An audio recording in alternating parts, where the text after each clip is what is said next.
Good morning. We're in the greenhouse. It's the middle of January 2023, and this is a compost materials that I've gathered to teach the bootcamp class how to make compost.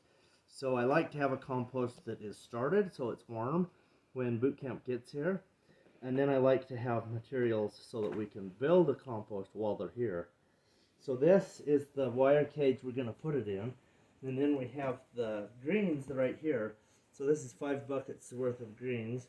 And then we have the high nitrogens right there, which is mostly peas. And these have been soaking for 24 hours. So here's the peas. So that'll be my high nitrogen component. And then we have the brown component, which is these wood chips. And you can see that they're in the dirt also. So I said dirt. They're in the water too to get them wet so we can get going. And then we're going to add these browns here.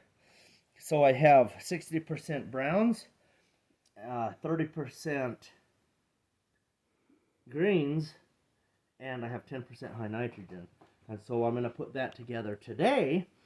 Later, we're not going to do it in the video, but we're going to put that together. And then right here, we have the compost materials ready to go, so that when bootcamp gets here, we can teach them how.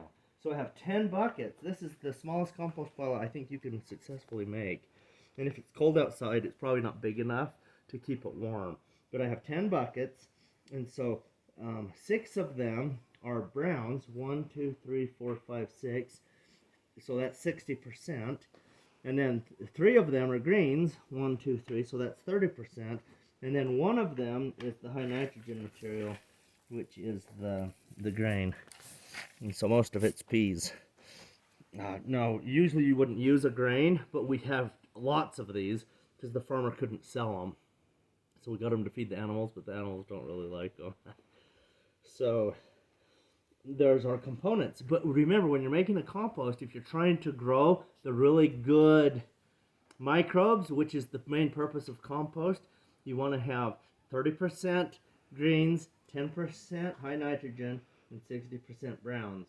Now, usually we would make a much bigger pile than 10 5-gallon buckets, but I want to do this to see if it will still have enough mass to stay warm. So this is kind of an experiment. Hopefully this helps you to gather compost materials and grow microbes.